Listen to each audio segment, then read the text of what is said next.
큰아들이 화가 났어요 라는 제목으로 오늘 말씀을 같이 좀 나누려고 그래요. 여러분, 큰아들이 왜 화가 났을까요?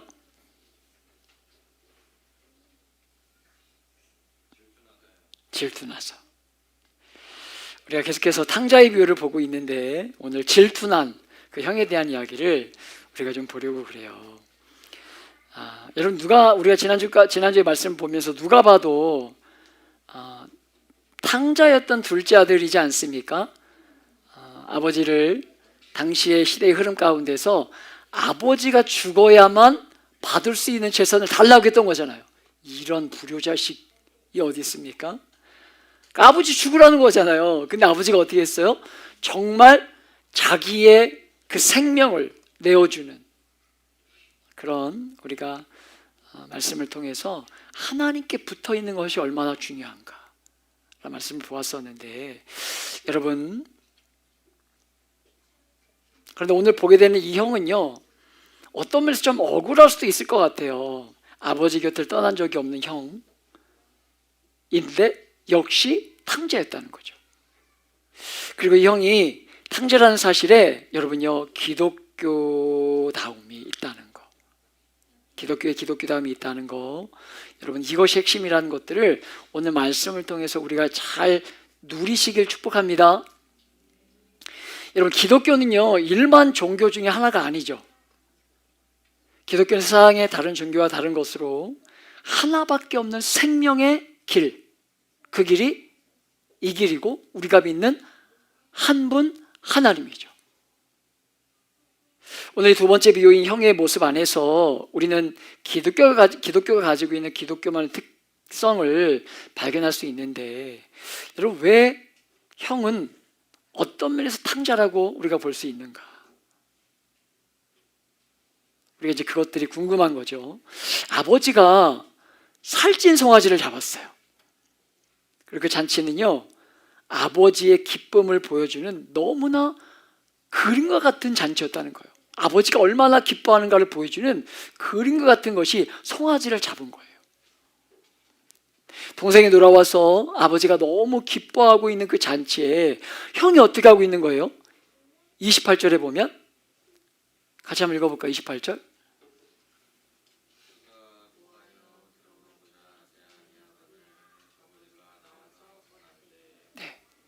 형이 탕자의 모습 두 가지가 있는데, 말씀을 통해서 우리가 보게 되는 첫 번째가 무엇이냐면 분노하고 있어요. 탕자인 이유가 형이 분노하고 있는 거예요. 아버지는 너무 기뻐하고 평생에 어쩌면 한 번이나 두 번 있을까 만한 잔치를 지금 벌이고 있는데, 형이 뭐 하고 있는 거예요? 아버지의 마음과 합해지질 않는 거예요. 아버지의 마음과. 두 번째는요, 잔치의 자리에 들어가질 않아요. 들어가지 않습니다. 형이 도착해서 집에 왔다는 이야기는 있지만 그 잔치에 들어가지 않으므로 뭐 하고 있는 거예요? 아버지를 향한 분노를 표출해내는 거예요. 어떤 면에서 둘째는 아버지의 그 재산을 가지고 먼 나라로 갔기 때문에 탕자였던 표시가 났지 않습니까? 그런데 이 첫째도 아버지 옆에 있었지만 아버지의 기쁨을 함께하지 못하고 있기 때문에 첫째 아들도 탕자로 볼 수 있다는 것으로, 아버지가 왜 이렇게 즐거워하는지를 이해하지 못하는 거예요. 분노하면서 아버지의 잔치 자리에 들어가지 않고 아버지가 나와서 큰아들을 데리고 들어가고 싶어 하는데도 들어가지 않습니다. 아버지의 행하심에 대한 불신을 공개적으로 드러내고 있는 것이 첫째 아들의 모습입니다. 여러분, 첫째 아들이 화가 난 이유가 무엇일까요? 그 첫 번째 이유는요, 그 아들이 분노하는 모습은 여러분, 우리의 신앙현 주소를 점검하는 너무나 중요한 잣대라고 할 수 있는데, 29절에 보면 같이 읽어볼까요? 29절 시작.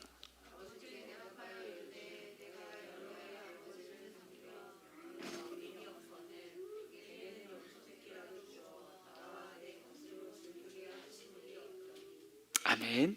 지금까지 여러 해 동안 아버지의 명을 어긴 적이 없다는 거예요.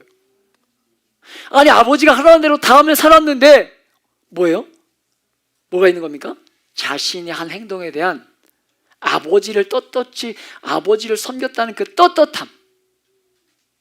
난 할 일을 다 했어. 이 떳떳함. 그게 형의 마음에 있는 거죠. 여러분 많은 사람들이 실패하고 여러분 성도라고 불리는 많은 사람들이 실패하는 이유 중에 하나가 바로 이거 아닙니까? 떳떳함. 내가 어떻게 했는데 자기 의의를 드러내고 있는 것으로. 그래서 여러분 나쁜 일을 많이 하고 돌아온 동생이 왔을 때 살찐 송아지를 잡은 것과 자기는 그렇게 여러 해 동안 아버지를 섬기고 명령을 어긴 적도 없는데도 자기에게는 염소 한 마리도 잡지 않았다. 자기를 즐겁게 한 적이 없다. 이거죠.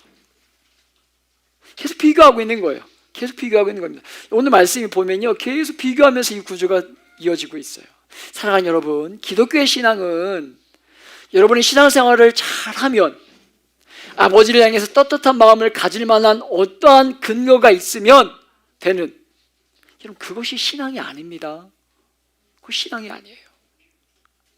기독교의 복음은요, 세상의 종교와 다르게 세상의 모든 종교는요, 떳떳함, 공로, 자격 이런 것들을 쌓도록 만드는 거 아닙니까?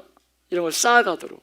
그래서 불교 같은 종교는요, 이 억겁의 시간을 지나면서 선을 많이 쌓고, 그래서 그 다음에 지금보다 더 나은 존재로 태어나기를 소망하는 거잖아요.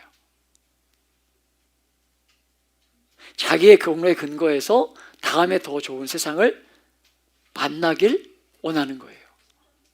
그러나 기독교는 그런 종교가 아니라는 것으로, 여러분 웬만큼 잘 믿고 오늘 말씀에 등장하는 형처럼 아버지를 떠난 적도 없이 아버지를 잘 섬기면 되는 것이 아니라, 이렇게 성경이 말하는 방식으로 하나님을 잘 섬기며 많은 일을 했음에도 불구하고, 정말 열심히 신앙생활을 했음에도 불구하고 무엇을 고백해야 되는 것이냐면 할 일을 했을 뿐입니다. 할 일을 했을 뿐입니다. 이렇게 생각하고 고백할 수 있어야 되는 것이 기독교라는 것으로. 무슨 떳떳함이나 공로가 있다고 생각하지 말고 그렇게 다 섬기고도 해야 할 일을 했을 뿐입니다. 베푸신 하나님의 은혜에 비하면 내가 행한 것은요, 보잘것이 없는 거예요. 이것이 모든 믿는 사람들의 고백이어야 하고 고백이라는 거예요. 여러분 빌립보서에 보면 30년 정도 그 복음을 전했던 바울이, 그러니까 30살쯤에 이 사울이 이름이 바뀌면서 주를 만나지 않습니까? 근데 이제 이 빌립보서가 쓰여진 게 AD 60년 경이라 그래요. 60여 년 경. 그러니까 거의 30살 정도가 되는 거죠. 30년 충성스럽게 살았던 그 하나님의 사람이 로마 그 감옥에 갇혀서, 우리가 말씀을 나눴었지만 1차, 2차, 3차 전도여행을 마치고 수많은 핍박을 당하고 로마로 끌려간 거잖아요. 그 죽을 고비를 넘기면서. 기억나죠? 1, 2, 3차 전도여행 기억나시죠? 그 섬, 광풍 기억나죠? 그 광풍을 맞이하면서 로마로 끌려간 거 아니에요. 갔는데 그렇게 죽을 고생을 하고 간 거잖아요. 사실은 뭐하러 간 거예요? 고통당하러 로마를 간 게 아니잖아요. 복음 전하러 간 거잖아요. 그렇게 했으면 여러분 얼마나 대단하겠습니까? 30년 정도 목회하고 얼마나 자기 삶을 돌아보면서 뿌듯함이 있겠냐는 거예요. 근데 바울이 고백했던 게 뭐냐면 빌립보 형제들에게 편지하면서 썼던 게 뭐예요? 자기가 하나님을 바르게 만나기 전까지 자랑하고 기뻐했던 모든 것들을 내가 배설물처럼 여긴다. 심지어 방해물로 여긴다. 이렇게 고백했다는 거예요. 그리스도를 알고 그 안에서 발견되는 것이 너무 크고 귀하기 때문에, 너무 크고 귀하기 때문에 하나님으로부터 받은 용서, 하나님께로부터 받은 은혜, 그것이 너무 커서 무슨 일을 해도 하나님 앞에 권리나 떳떳함을 주장할 수 있는 것이 없는 것이 기독교가 만들어낸 사고 구조라는 거예요. 기독교 안에 있어야 될 핵심이라는 거예요. 여러분, 우리가 나이가 들어가면서 부모의 사랑을 더 알게 되지 않습니까? 그렇잖아요. 우리 아까 어린이 예배 드리면서 제가 일부러 그런 건 아니에요. 어떤 어린이의 부모님이 만약에 하나님 부르셔서 간담했더니 왜 제 부모님이에요? 이렇게. 자기 부모가 자기 부모를 잃는다는 게 얼마나 속상한데. 제가 실수한 거죠. 미안합니다. 그런데 우리가 어떤 취재에서 그런 얘기를 했냐면 인생은 누구든지 반드시 끝이 있다. 그 얘기를 하다가 제가 여러 번 말씀드리지 않았습니까? 제 아버지도 돌아가셨다고. 인생은 반드시 끝이 있다. 마지막이 있다. 이 땅에서의 삶이 끝나는 순간이 반드시 있다. 그게 언제일지는 아무도 모른다. 근데 우리가 나이를 먹어가면서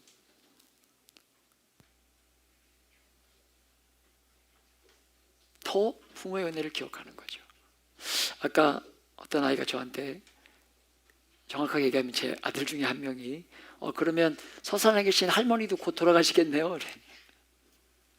그래서 맞다. 얼마 안 남으셨다. 연세가 있으시니까 얼마 안 남으셨다 이야기를 제가 해주었어요.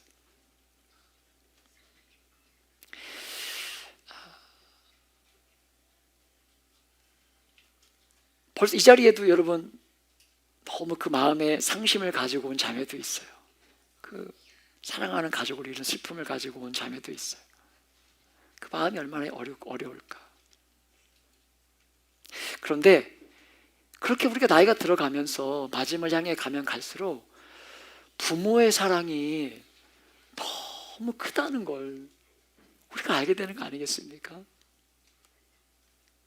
제가 지난주에 어떤 분이 제가 이렇게 집에서 일하고 농산물을 좀 가지고 왔더니 아이고 목사님 그거 일당으로 받아오신 거 아니에요? 이렇게 이야기하시더라고요. 약간 그런 느낌도 없지 않아 있지만 제 어머니가 저한테 뭐라고 얘기하시냐면 제가 나이가 몇 살인데요.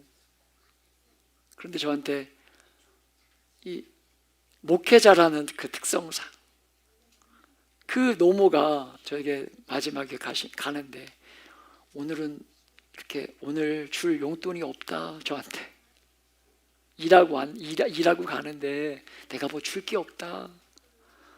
이 이야기를 하시는데 참 이렇게 막 먹먹함이 있더라고요.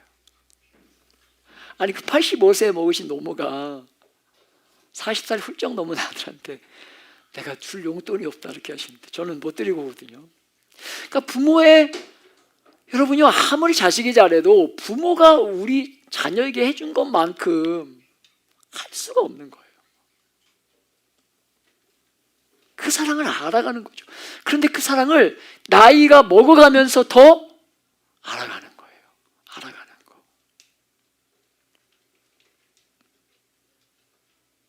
그러니까 어떤 거예요? 뭔가 내세울 게 없는 거예요. 아무리 좋은 걸 갖다 드리고 해도 여러분 부모가 내가 밤새 안 자고 떼쓰고 똥 싸고 그래서 나 키우느라고 못 잔 건 어떻게 보상할 건데요? 그거 어떻게 보상할 건데요?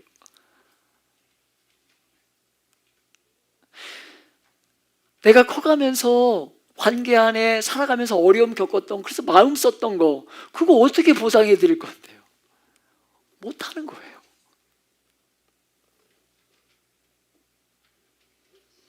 그런데 형은요, 인생은요, 아버지를 향해서 권리를 가진 자처럼 여긴다는 거예요. 내가 여러 해 동안 아버지 옆에서 열심히 섬기지 않았습니까? 명령을 어긴 적이 한 번도 없는데요. 그런데 어떻게 동생한테는 저렇게 못된 짓 하고 온 동생한테는 살찐 송아지를, 피리한 송아지도 아니에요, 살찐 송아지를 잡고 나한테는 염소 새끼 한 마리도 안 잡습니까? 부정하면서 신앙생활하는 거, 자기 공로를 쌓는 신앙생활을 하고 있었다는 거예요. 사랑하는 여러분, 예수님 인격적으로 만나기 전에 우리가 살았던 삶은요, 나를 위한 덕과 의를 세우는 것이었을 것입니다. 예수가 우리를 위해서 완전한 의가 되심을 깨닫고 나서 우리는 더 이상 나를 위한 의와 덕을 쌓는 삶을 멈출 수밖에 없는 거예요. 여전히 잘 안 되지만 멈추게 되는 겁니다. 왜? 죽은 사람은요, 무게를 느끼지 못하는 거거든요.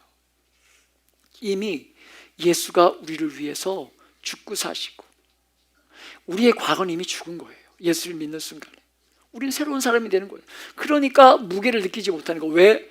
내 삶의 주인, 내 삶을 책임지시는 하나님이 계시기 때문에. 여러분, 제 딸은요, 삶의 무게를 느끼지 못해요. 똥 싸고 싶을 때, 죄송합니다, 변 보고 싶을 때 변 보고요, 먹고 싶을 때 먹고요, 자기 자고 싶을 때 자요. 12시가 넘어도 엄마를 괴롭혀요. 나랑 놀자고. 그리고 자기 졸릴 때 자요. 근데 깨까지 잡니다, 자기는. 인생의 무게를 느끼지 못해요. 그게 예수를 믿는 사람의 삶의 모습이어야 하는 거죠.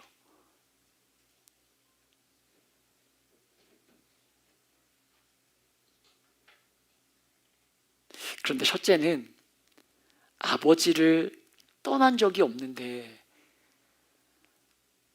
그분을 알아야 될 대로 제대로 알지 못하니까 누리질 못하는 거죠. 형이 화난 두 번째 이유는요, 30절을 같이 한번 읽어볼까요? 시작.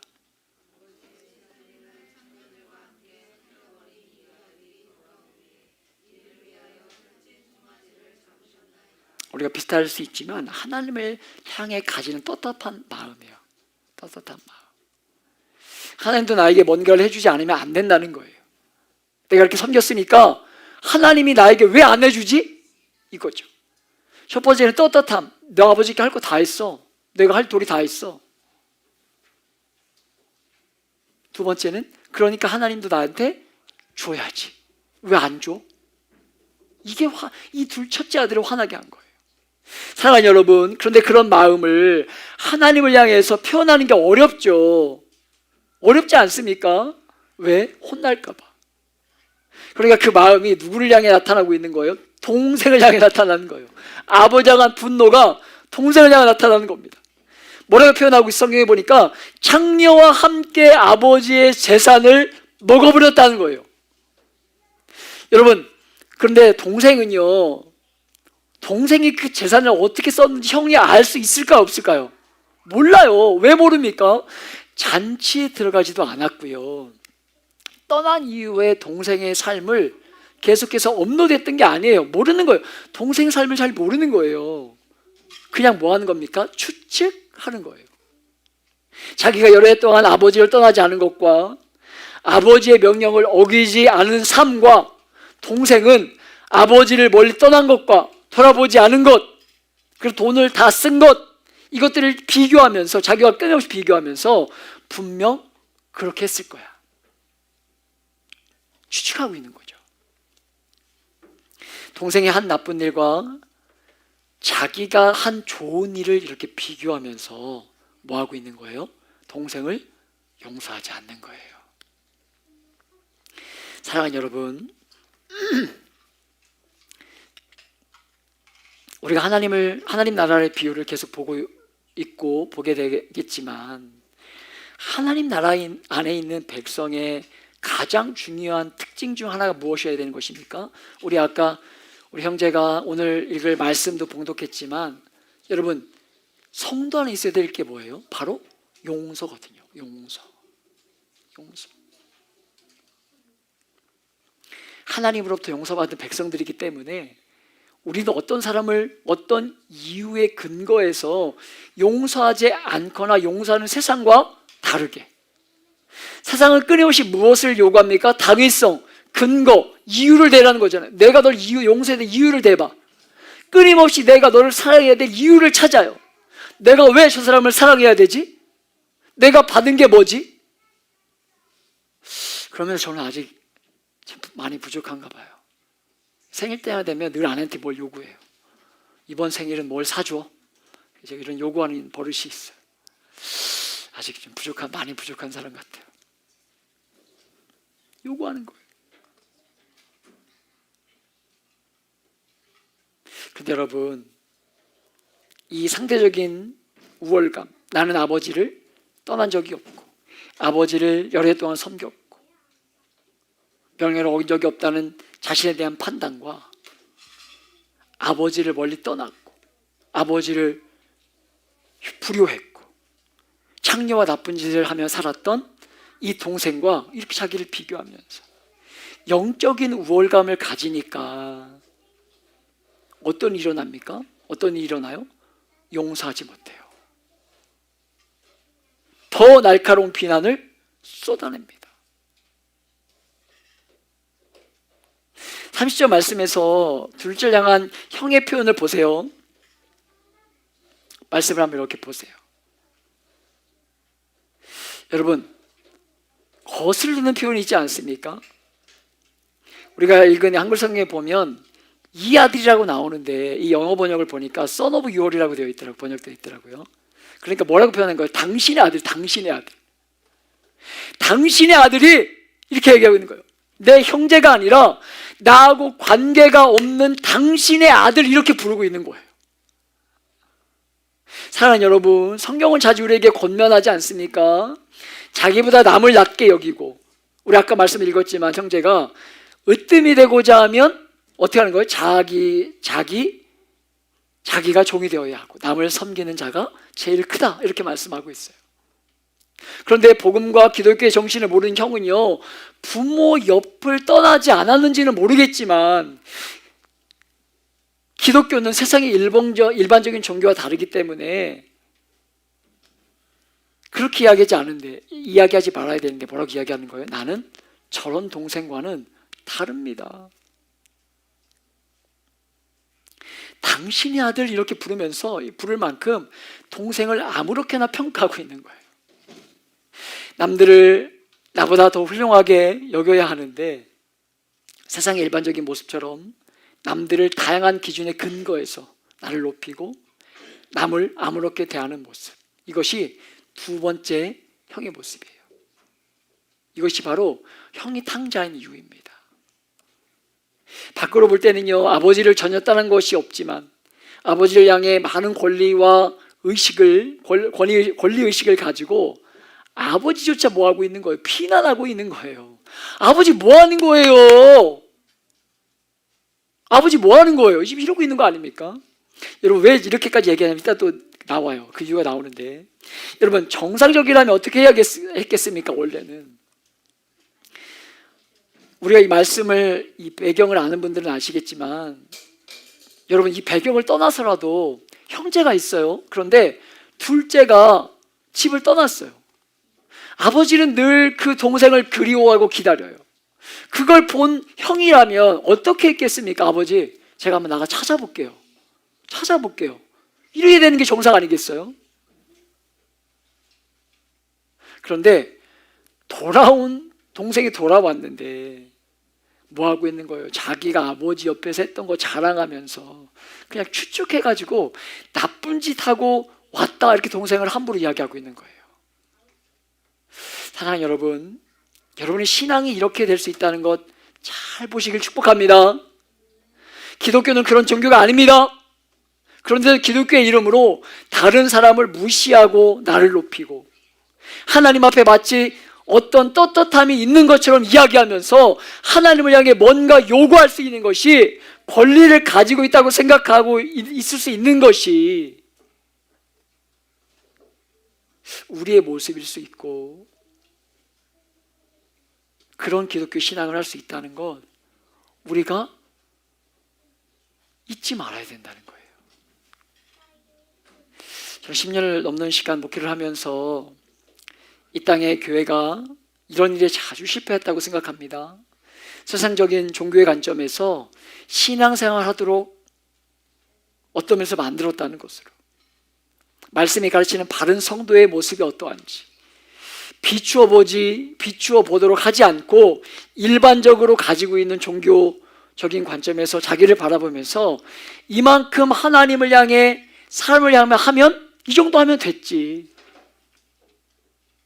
하는 너무나 이상한 기독교가 절대로 지지하지 않는 그런 모습을 가진 사람들을 교회 안에 만들어 놓지 않았는가 이런 생각들을 해보게 돼요. 여러분 그것은 기독교가 아니죠. 그래서 오늘 이 형은요 아버지 곁에서 잘 섬긴 것 같지만 실제로는 탕자라는 것으로 기독교가 만들고 싶어하는 모습이 아니죠. 기독교가 만들고 싶은 모습이 절대 아니라는 거예요. 그렇다면 이 현상이 왜 나온 것이겠습니까? 29절 같이 한번 볼까요? 다시 한번 29절 앞부분만 볼 텐데 여기까지 이 말씀만 보겠습니다. 시작.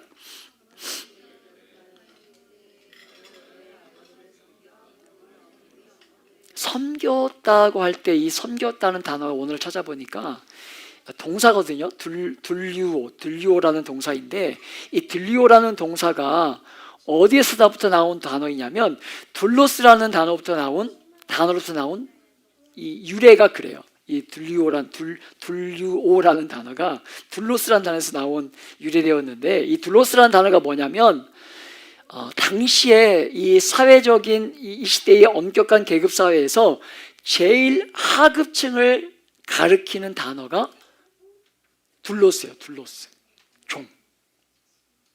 그러니까 이 첫째 아들이 아버지를 섬길 때에 어리석은 나를 하나님의 아들의 그 생명으로 구해서 그 존귀한 자리에 불러주셨다는 그 사실로 인한 감격과 은혜를 아는 기쁨으로 아버지를 섬기는 게 아니라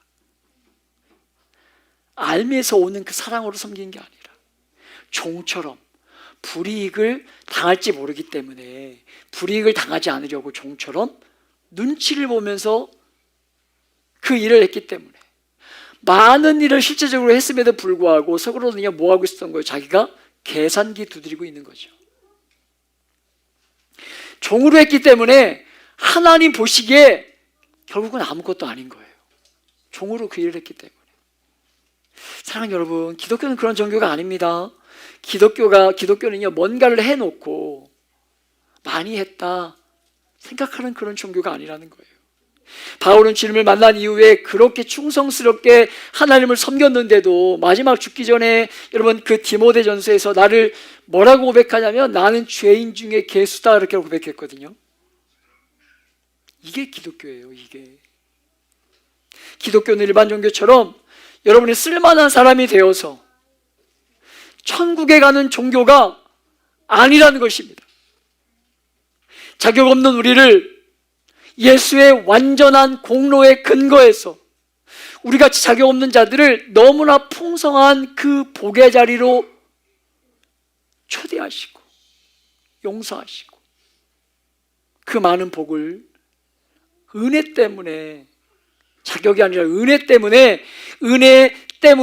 대한 감격 때문에 감사와 감격 때문에 어떤 일을 해도 할 만큼 했다 이런 생각이 들지 않는 종교가 기독교이고 모든 신실한 사람들에게 나타나야 될 특징 중에 하나라는 거예요. 은혜를 알고 나니까 할 말이 없는 거예요. 은혜를 알고 나니까. 사랑하는 여러분, 종살이 하면서 아버지 눈치를 보면서 불이익이 오지 않도록 자기중심적인 사고방식의 그 연장선에서 열심히 하는 것 같았지만 그 마음 중심이 아버지를 향해 돌아와 있지 않았기 때문에 아버지가 주시는 그 기쁨이 뭔지를 모르는 거예요. 주시는 것 기쁨을 모르고 그저 종교적 열심을 했기 때문에 첫째는 아버지로부터 멀어진 적이 없었지만 마음은 주님과 늘 멀어져 있었던 거예요. 형의 또 다른 잘못이 있습니다. 29절에 보면 아버지께 대답하여 이르되 이렇게 기록되어 있거든요. 한글 성경에 보면, 번역된 성경에 보면. 그런데 원문을 보니까, 원문과 영어 성경에 보니까 루크가 포함되어 있어요. 루크. 그러니까 조금 심하게 말하면 이런 거예요. 아까 어디에 근거해서 그렇게 얘기할 수 있느냐면 바로 여기에요. 이것 보세요. 이것 보세요. 아버지한테. 오늘 집에 가서 그렇게 얘기해 보세요. 이것 보세요. 이렇게 얘기해 보세요. 아버지한테. 어떻게 되나? 엄청 맞지 않을까요? 아버지한테 지금 그러는 거. 이것 보세요. 저기요. 저기요. 이것 보세요. 좀 심하게 말하면. 여러분, 이 시대가 어떤 시대인데요? 자녀가 재산처럼 여겨지는 시대입니다. 얼마든지 아버지가 내어 쫓을 수 있는 그런 시대예요.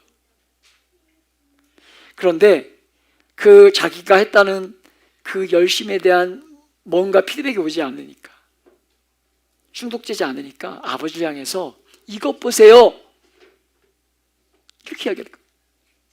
아들이 아버지에게 하지 않아야 될 그 일들을 하기 시작하는 것이 첫째 아들의 모습입니다. 아버지 옆에 있었지만 아버지가 뭘 원하는지 전혀 모르고 자기 스스로의 의에 가득 차 있는 거예요. 사랑하는 여러분, 기독교 신앙생활을 하면서 첫째 아들과 같은 모습을 가지고 있다면 그것이 바로 탕자임을 잊지 않기를 축복합니다. 기독교는 여러분과 저로 하여금 감격과 감사 때문에 작은 일이든 큰 일이든 하고 나면 잊어버리고, 하나님께 작은 일이든 큰 일이든 하고 나면 잊어버리고, 사람들이 칭찬하면 부끄러워하면서 그저 난 할 일을 했을 뿐인데, 그것이 바로 성도의 모습이어야 된다는 거예요. 두 아들이 다 아버지를 멀리 떠나 있습니다. 한 명은 눈에 보이는 탕자였고, 한 사람은 정말 괜찮은 종교인 같았지만 결국 그 사람도 아버지의 마음을 모르는 면에서, 아버지와 합해 있지 않다는 면에서 둘 다 떠나 있었던, 아버지와 관계없이 살고 있는 삶을 살았던 탕자였다는 거예요.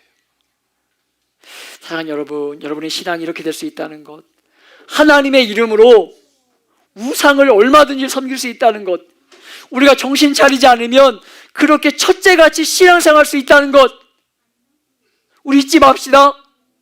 하나님 나라는요, 하나님과의 친밀한 사귐이 끊어지지 않는 것이 핵심임을 제발 잊지 말고, 이 시작되는 한 주, 계속되는 2025년, 하나님의 눈과 마음이 어디에 가 있는가, 여러분 거기에 초점을 맞추며, 여러분 내 열심히 헌신하는 삶이 아니라, 내 열심히 헌신하는 삶이 아니라 하나님이 꾸게 하신 꿈에 헌신하며 살아갈 수 있는 저와 여러분 되시길 예수님의 이름으로 축복하며 기도합니다.